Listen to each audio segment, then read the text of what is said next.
ഇത് തീർച്ചയായും നാടിനെ നടുക്കിയ സംഭവമാണ്. ഇതിൽ മലയാളിയായ നമ്മുടെ ശ്രീമതി രഞ്ജിതയും അകാലത്തിൽ പോയി. തീർച്ചയായും നമുക്ക് എല്ലാവർക്കും വേദനാജനകമാണ്. ഈ രക്ഷപ്പെടൽ എന്ന് പറഞ്ഞാല് അദ്ദേഹം ഇറ്റ്സ് മിറാക്കുലസ്. അത് ആക്ച്വലി ദൈവത്തിന്റെ ഒരു കൈ തന്നെയാണ്. അദ്ദേഹത്തിന്റെ ആ സീറ്റിംഗ് 11A അത് വളരെ അടുത്തായിരുന്നു എമർജൻസി എക്സിറ്റിന്. അദ്ദേഹം എമർജൻസി ബ്രീഫിംഗ് നടത്തിയപ്പോൾ അത് ശ്രദ്ധിച്ച് കേട്ട് കാണും, എങ്ങനെ അത് ഓപ്പറേറ്റ് ചെയ്യണം. അത് പ്രാവർത്തികമാക്കി അദ്ദേഹം രക്ഷപ്പെട്ടു എന്ന് നമുക്ക് മനസ്സിലാക്കാം.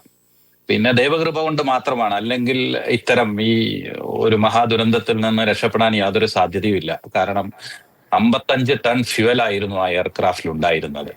ATF, aviation turbine fuel 55 ton ആയിരുന്നു അതിലുണ്ടായിരുന്നത്. അപ്പൊ അത് ലെസ് ദാൻ 1 മിനിറ്റ്, അത് മൊത്തം കത്തിക്കരിഞ്ഞു പോകാൻ എടുത്ത സമയം 1 മിനിറ്റ് ആയിരിക്കും മാക്സിമം.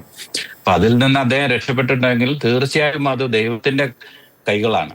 അദ്ദേഹത്തിന്റെ പാരന്റ്സ് അല്ലെങ്കിൽ അദ്ദേഹം ചെയ്ത നന്മകൾ കൊണ്ട് മാത്രമായിരിക്കാം അദ്ദേഹം രക്ഷപ്പെട്ടത്. ഈ സമയത്ത് എനിക്ക് അതിനെക്കുറിച്ച് ഇത്ര മാത്രമേ പറയാൻ സാധിക്കൂ.